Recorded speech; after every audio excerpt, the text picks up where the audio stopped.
இல்ல அதை அவருக்கு படைச்சாலோ பணம் சேருங்கிறது நம்பிக்கை. குபேரனுக்கு பாத்தீங்கன்னா மொத்தம் 9 பொருளாளர்கள் இருக்காங்க. அதுல ரொம்ப முக்கியமானவர்கள் பதுமநிதி, சங்கநிதி. இவங்க 2 பேரும் எப்பவும் குபேரன் கூடவே இருப்பாங்க.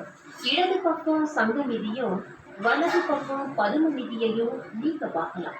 சங்கநிதி கையில சங்கு இருக்கும். இவர் தான் குபேரன் கிட்ட இருக்கிற செல்வம் கிடைக்க அனுமதி தரணும். அப்புறம் பதுமநிதியின் கையில தாமரை இருக்கும். மகாலட்சுமி அருளுக்குரியது தாமரையும் சங்கும்.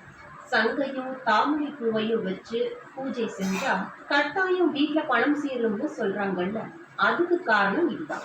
ஏழைமலையானுக்கே கடன் கொடுத்த இவர்கிட்ட இல்லாத செல்வங்களே இல்லை. அதனாலதான் உலக மக்கள் செல்வ செழிப்பை பெற சந்தோஷமா வாழ இவரை காலம் காலமா வழிபட்டுட்டு வர்றாங்க. அது மட்டும் இல்ல, ஒரு சிலர் மட்டும் கோடீஸ்வரரா இருக்கிற ரகசியமும் என்னன்னா, அவங்க எல்லாம் குபேரர் பூஜையை தொடர்ந்து செய்யறதும், அப்புறம் ஒரு சிலர் குபேரர் கோவிலுக்கு தொடர்ந்து போறதும் தான் காரணம். குறிப்பிட்ட ஒரு சில குபேரர் ஸ்தலங்களுக்கு போய்